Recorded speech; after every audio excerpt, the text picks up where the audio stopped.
Hi everyone! So, kumusta kayo? So, eto, nandito tayo sa ating mga cactus. Ayan, yung bubong ko dito guys ay bumigay na, bumagsak. Kasi naka-extend lang to guys dito, naka-tape lang. So, yung tape niya ay bulok na. So, kailangan ko nang magpalit ng tape. Ayan, so tinitingnan ko sila dito guys at mayroon na namang bunga yung ating white mellow at may roots na to guys. Ayan, nakadikit na siya sa kanyang pot. Ito guys, namumulaklak yung isa nating mellow. Ayan. Walang namumulaklak dito sa ating mga gymno ngayon. Ayan yung mga naripat natin guys, nandito. Kailangan na naman nila ng dilig. Tapos ito guys, oh. Ayan yung may bunga na naman. So, ginagawa ko, yung bunga na yan guys, ginaganyan ko. Ayan oh. Yung buto na yan ay ilalagay lang natin dyan. Tapos didiligin natin sila para mabubuhayan sila. So meron ako ditong nilagay na bunga ng white mellow ko nakaraan guys. So yun, may buhay na isa. Ayan no. Tapos ano, yung bunga ng ganito guys, nakuha ko siya dyan sa ilalim. Ano na siya? Natapon na siya. So kinuha ko, nilagay ko dyan. And dinidilig-dilig ko sila lagi guys. Yan. Nakapatong na sila dito kasi wala na tayong lalagyan. Ito yung mga babies ng ating ito guys. Ano nga tawag dito? Kiko. Ayan. Yung mga babies niya kinuha ko at ito na. Ayan. Pinagsama-sama ko rin para mapalaki natin sila. Mapropagate. Ayan. Medyo ano na guys, oh, malaki na yung bunga ng pinolinate natin. Ayan, so natuwa ako guys kasi yung ano niyan, ito, 'di ba? Dalawa sila na nag-bloom. Tapos kinuha ko yung ano nito, nilagay ko sa kanya. Pero ito, nabuuhan pa rin siya guys. Ayan oh.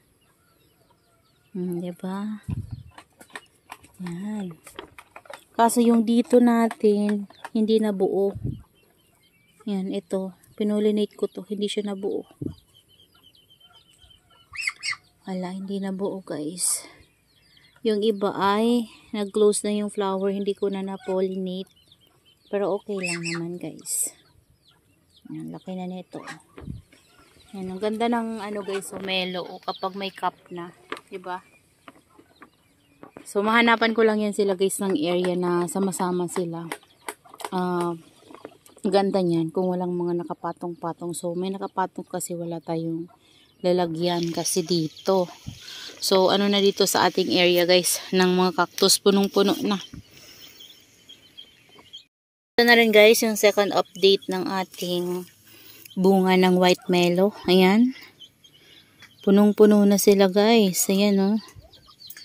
Grabe. Wala na namang tubig.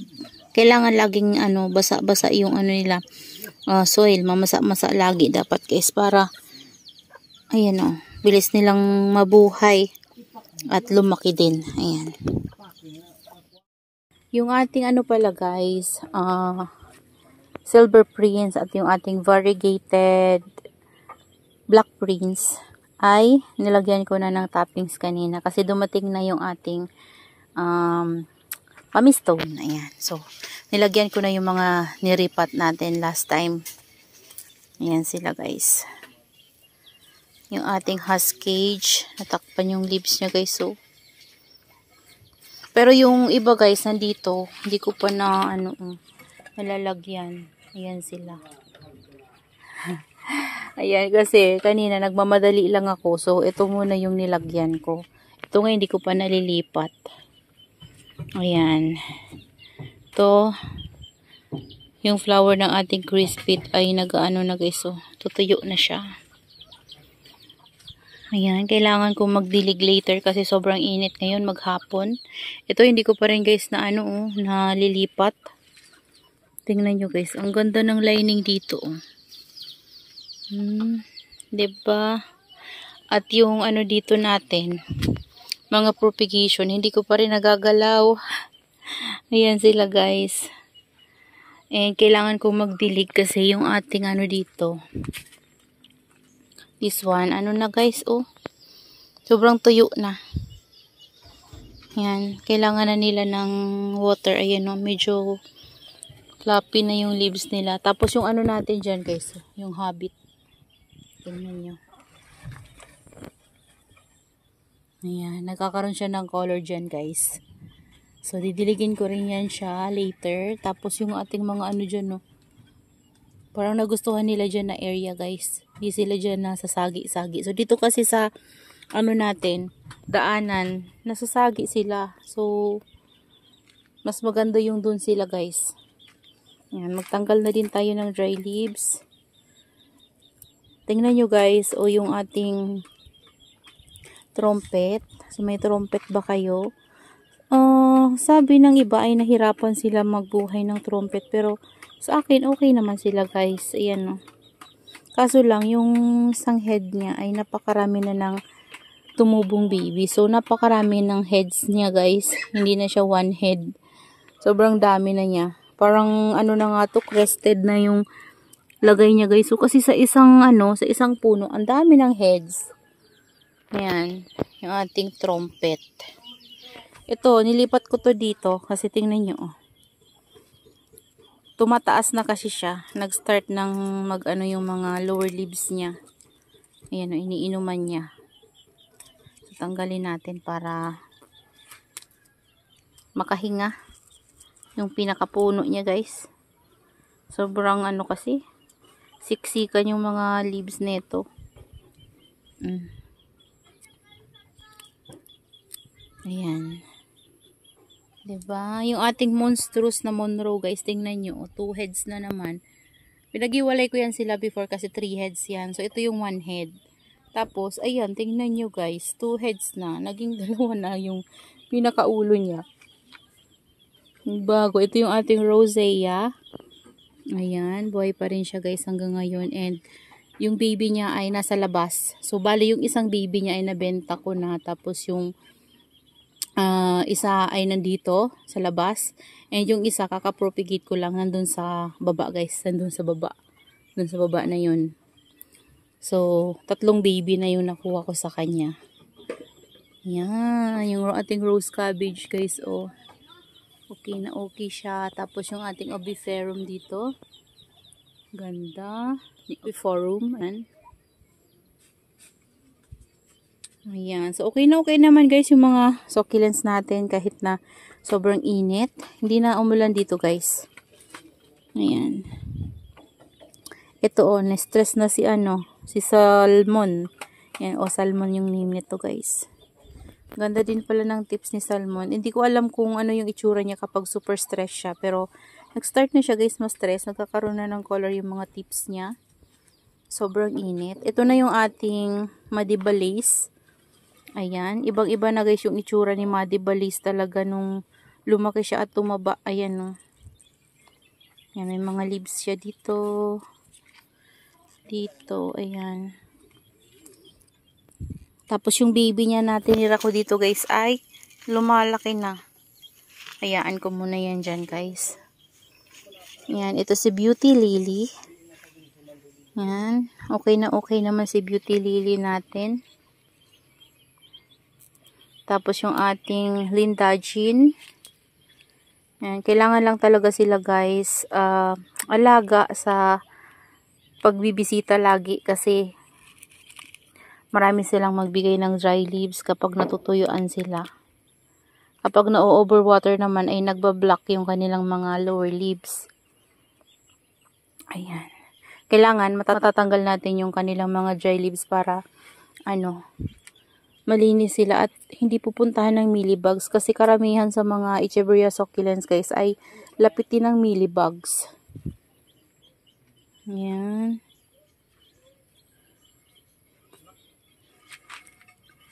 Yung ating guys, Prima Donna.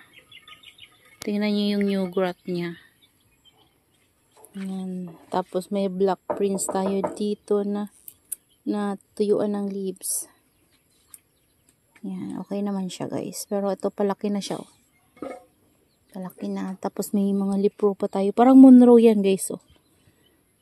Yung pinaka maliit na leaves ni Monroe, yun yung tumubo. Pero yung malaki guys, hindi tumutubo. Nakailang propagate na ako ng malaki na leaves ng Monroe. Pero hindi talaga guys tumutubo. Ayan. Ito na yung nabili natin before kay Ma'am Jen na duck's tail. Tinanggalan ko to guys ng mga flower. Kasi nagyan tayo ng maraming flower dyan sa mga dulo-dulo na yan. Oh. Ayan, meron pa nga pala. Oh. Ginawa ko kinat ko para magbibi na lang siya guys. And ayan oh, merong mga tumutubo na babies. Tapos yung freebie sa akin guys ni Ma'am Jen na variegated kiwi. Ay ito na siya guys. Oh. Kaso nawala na yung var niya. Pero matagal-tagal na to dito. Meron nang lumalabas dyan banda sa gitna. Oh. Tingnan nyo guys. Neglected lang yan, pero ano, nabuhay. Ayan, kapag hindi talaga guys pinapansin, nabubuhay. Pero sana magtagal yung ano na yan guys, kiwi na yan. Kasi family yan ng Aeonium. So, yung mga Aeonium ay bihira mabuhay dito sa atin. Nabubuhay siya pero after ng ilang months, namamatay din guys. So, sana yan, magtagal sa atin guys. So, kaya hindi na ako bumibili guys ng Aeonium kasi yun nga hindi siya tumatagal sa atin. Hindi kagaya ng mga ganito natin na sobrang tatagal na nila. Hindi sila namamatay pero yung kiwi after a month okay na okay siya. Tapos makalipas pa ng mga ilang months guys ay wala na. Unti-unti naglalagas yung leaves nila pero sana ito tumagal sa atin. Kasi medyo matagal na rin yan, no? Kasi ito nga oh, mga kasabayan niya. Tapos this one, oh, matangkad na rin to. Oh. Parang hanggang dito lang to nung nabili natin guys. So, ganyan lang. Tapos, wala pang bibi. So, ngayon may bibi na dalawa. Yan. Parang ano to, yung malaking klase ng donkey's tail guys. Parang hybrid. Nakalimutan ko yung pinaka-ID niya. Ayun, bigyan ko kayo guys ng update dito sa variegated natin na Purple Delight. Ayan, may ano na siya guys, may roots na. Yehey. Ayan, yung mga pinopropagate natin ay meron ng mga babies yung iba. Sipag lang talaga guys sa pagpupropagate para mas maparami natin sila. Merong bumigay. Ayan, dito din may pinopropagate ako guys. Oh. Natuyo yung leaves. Ayan, pero meron tayong mga propagation dyan ng mga hybrid ellen na leaves. Sana tumubuhay na top. Ayan o. Tapos, ito yung top nito guys. Yung dito banda. So, ito na siya. Wala na talaga yung var niya. Meron naman, slight na lang guys oh. Pero ang laki ng heads nito. Tingnan natin kung may baby na. Ay, may roots na. Wala pa guys. Wala pang roots. Pero makaka-roots din yan. Ayan yung mga lipro pa natin. Meron ng lumabas. Yan, magaling yan guys sa mga variegated din. And then dito, meron tayong variegated cubic frost. Yan, baby lang to guys. Yung tinabingi ko na leaves.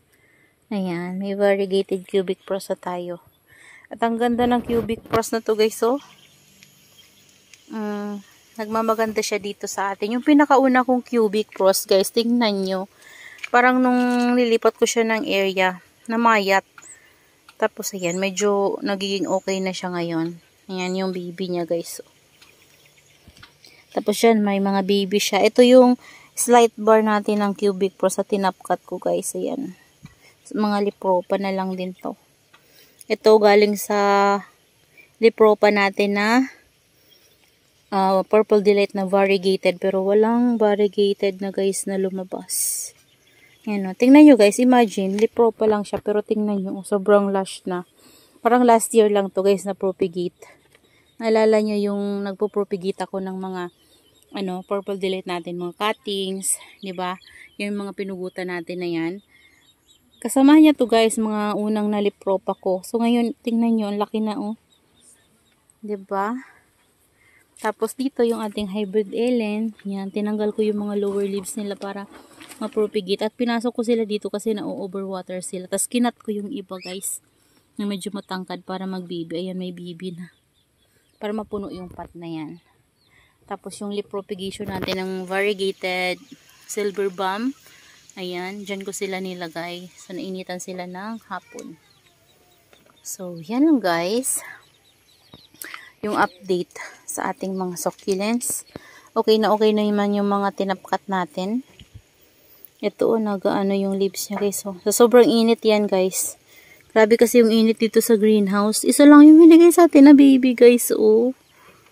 Yan, isa lang. Pero, nag-baby na kasi yan dito sa pinakapuno. Ayan, sa puno niya yan guys, baby. Dalawa. Ayan o. Isa, dalawa. Pareho. Full bar yung binigay niya. Kagaya nito o. Ganda ng variegation guys o. Ito din o. May nasira na leaves. Tanggalin natin. Baka mapropa pa. Dito natin. Ayan. Tingnan nyo guys. Ito mga lipropa ko na yung iba guys oh. Ito oh, galing sa lipropa, Varden. Tapos ito, meron pa oh. Tapos ito, hindi siya variegated yung tumubo. Pero variegated yung leaves yan guys ng pinopagate ko. Yung ating snow peach. Ayan, tingnan nyo guys. Sobrang lush na, diba? Bagay na bagay siya sa tall pot na yan. Oh. Ganda niya guys sa personal, grabe. Ano to oh, nagiging pinkish na oh. Yan, ito dehydrated na. Yung ating variegated super balm. Ayan. So, yun lang guys. That's all for today's video. Yan, I hope you enjoy watching and see you on my next vlog. Happy gardening everyone. Bye!